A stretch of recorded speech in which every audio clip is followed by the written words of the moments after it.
तर सगळ्यात आधी आपले आहेत पद्म पुरस्कार 2026 आणि हे खूप जास्त इम्पॉर्टंट आहेत. दरवर्षी ह्याच्यावर हमखास कोणत्या ना कोणत्या परीक्षेमध्ये प्रश्न असतोच.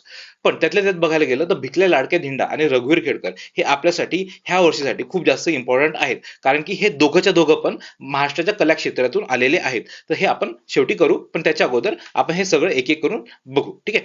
तर हे जे आकडे आहेत हे आकडे आपल्याला करायचे आहेत, कारण की 1-2 वर्ष आधी एमपीएससी राज्यसेवेमध्ये ह्याच्यावर प्रश्न विचारला होता. पण त्या वर्षी म्हणजे मला असं वाटतं की महिला विजेत्या जवळपास 30 होत्या. एवढ्या मोठ्या प्रमाणात महिलांना पद्म पुरस्कार मिळणं ही थोडी रेअर गोष्ट आहे. तर त्याच्यामुळे त्या 1-2 वर्ष आधी प्रश्न विचारला होता. पण ह्या वर्षी विचारायचे चान्सेस थोडेसे कमी आहेत. पण रिस्क नको म्हणून आपण हे करून ठेवू. ठीक आहे.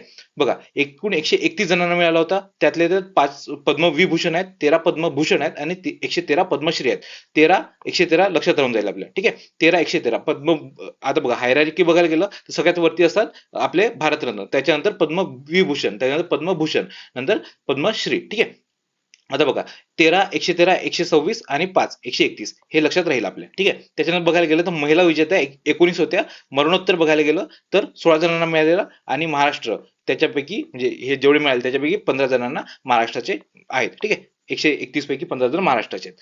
आता हे सगळे आपण नाव बघू, हे थोडेसे इम्पॉर्टंट आहेत. बघा, 5 पद्मविभूषण आहेत. पद्मविभूषण 5 जणांना मिळाले. कोण कोण आहेत? धर्मेंद्र देओल आहेत, त्यांना मरणोत्तर मिळालेलं आहे कला क्षेत्रासाठी. आता हे म्हणजे दुसरीकडचे आहेत, पण त्यांना महाराष्ट्रात राहत होते, त्यामुळे इथं नाव महाराष्ट्राचं आलेलं आहे. ठीक आहे. त्यानंतर केटी थॉमस हे पब्लिक अफेअर्स, हे म्हणजे जे मोस्टली पॉलिटिक्स मध्ये असतात त्यांना पब्लिक अफेअर्स म्हणतात. ठीक आहे. ते त्यांना केरळमधले आहेत ते. त्यानंतर एन राजन हे कला क्षेत्रातले आहेत. त्यानंतर पी नारायणन हे साहित्य व शिक्षण क्षेत्रातले आहेत. त्यानंतर व्ही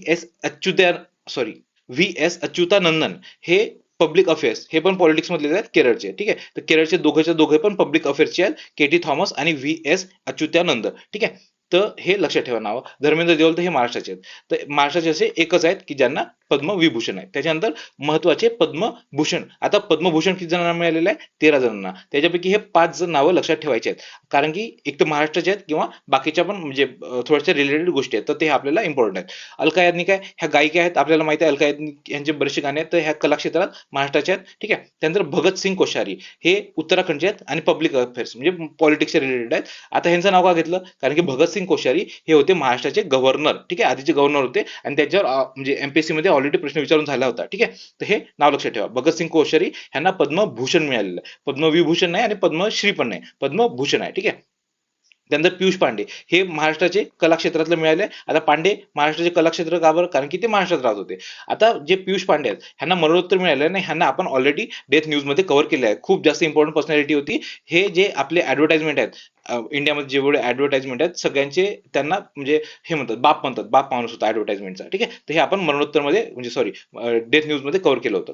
त्याच्यानंतर शिबू सोरेन ह्यांना पण आपण डेथ न्यूज मध्ये कव्हर केलेले आहेत. हे आहेत जे झारखंड आहेत, झारखंडचे जे आता सीएम आहेत सोरेनजी, तर त्यांचे हे पप्पा होते शिबू सोरेन. ठीक आहे. त्यांना मरणोत्तर पुरस्कार मिळालेला आहे आणि ह्यांनी जी पार्टी आहे आपली झारखंडची झारखंड मुक्ती मोर्चा पार्टी, तर ती पण ह्यांनी काढली होती. तर हे इम्पॉर्टंट आहेत शिबू सोरेन पण. त्याच्यानंतर उदय कोटक. आता हे सगळ्यांनाच माहिती आहे आपली जी कोटक बँक आहे, तर त्याचे हे म्हणजे संस्थापक आहेत उदय कोटक. तर हे व्यापारमध्ये यांना महाराष्ट्रातले त्यासाठी पुरस्कार मिळाले आहे. ठीक आहे. त्याच्यानंतर महाराष्ट्रातील पद्मश्री विजेते आता जवळपास 113 जण आहेत. सगळे लक्षात ठेवायची गरज नाही. महाराष्ट्रातले हे जे एवढे आहेत ते तेवढे लक्षात ठेवायचे. त्यातल्या त्यात हे दोघं जण सगळ्यात जास्त इम्पॉर्टंट लक्षात ठेवायचे. तर हे बघा, आर्मिडा फर्नांडिस यांना औषध किंवा मेडिसिन मध्ये मिळालेलं आहे. त्यानंतर अशोक खाडे त्यांना व्यापार क्षेत्रात मिळालेलं आहे. त्याच्यानंतर भिकल्या लाडक्या धिंडा हे जे आहेत त्यांना मिळालेलं आहे. ठीक आहे. तर ते बघू आपण भिकल्या लाडक्या धिंडा. त्यानंतर जनार्दन बापूराव जोते यांना समाजसेवेसाठी मिळालेलं आहे. जुझेर वसी यांना विज्ञानासाठी. माधवन रंगनाथन. आता माधवन रंगनाथन हे सगळ्यांना माहिती आहे कोण आहे. आर माधवन जे 3 इडियट्स मूवी होता किंवा आपला जो आता धुरंधर आला त्याच्यामध्ये जे आपले अजित डोवालची भूमिका केली आहे, तर ते आर माधवन. हे माधवन रंगनाथन ह्यांना कलेला भेटलेलं आहे. ठीक आहे.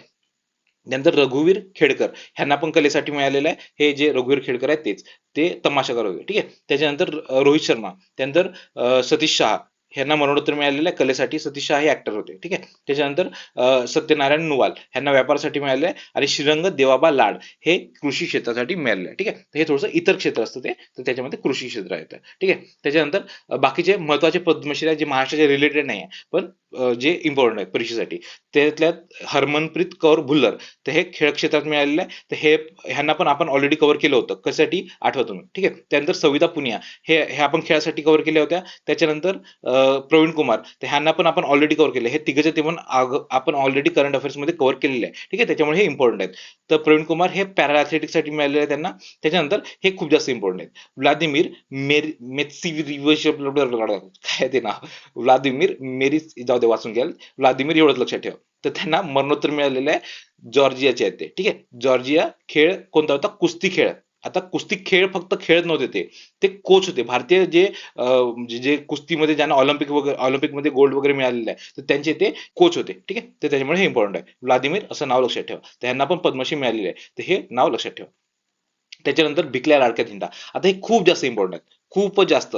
ह्याच्यावर परीक्षे म्हणजे हमखास प्रश्न येणार आहे, कोणत्या ना कोणत्या परीक्षेमध्ये प्रश्न येणार आहे भिकल्या लाडक्या धिंडावर, ठीक आहे. तर हे आहेत पाळवंडे गाव, सॉरी वाळवंडे गाव, पालघरचे, ठीक आहे. तर हे तारपा वादक आहे. आता तारपा काय असतं हे बघा, हे असं एक वाद्य असतं. हे दुधी भोपळा आणि बांबू पासून बनवलेलं असतं. हे बघा, इथं बांबू आहे आणि हा दुधी भोपळा आहे. तर दुधी भोपळ्यापासून त्याला कलर वर्क केलाय आणि त्याचं एक वाद्य बनवलं आहे, ठीक आहे. तर भिकल्या लाडक्या धिंडा ह्यांचं हे वाद्य, म्हणजे हे मोस्टली ते बनवतात पण आणि वाजवतात पण. तर ह्यांना बरेचसे अवॉर्ड्स वगैरे मिळालेले आहेत आणि त्यातल्या त्यात त्यांना पद्मश्री मिळालेला आहे. त्याच्यामुळे हे लक्षात ठेवा. आता हे जे वाद्य आहे, तारपा वाद्य, हे वारली समुदायाचे पारंपरिक वाद्य आहे. हे बघा, इथे तुम्हाला वारली समुदायाचे जे चित्र असतात बघा, तुम्ही वारली समुदायाचे हे असे चित्र बघितले असेल, तर ते चित्र याच्यावर काढलेले आहे, ठीक आहे. तर हे आपले भिकल्या लाडक्या धिंडा आहेत, ठीक आहे. तर इम्पॉर्टंट लक्ष ठेवा.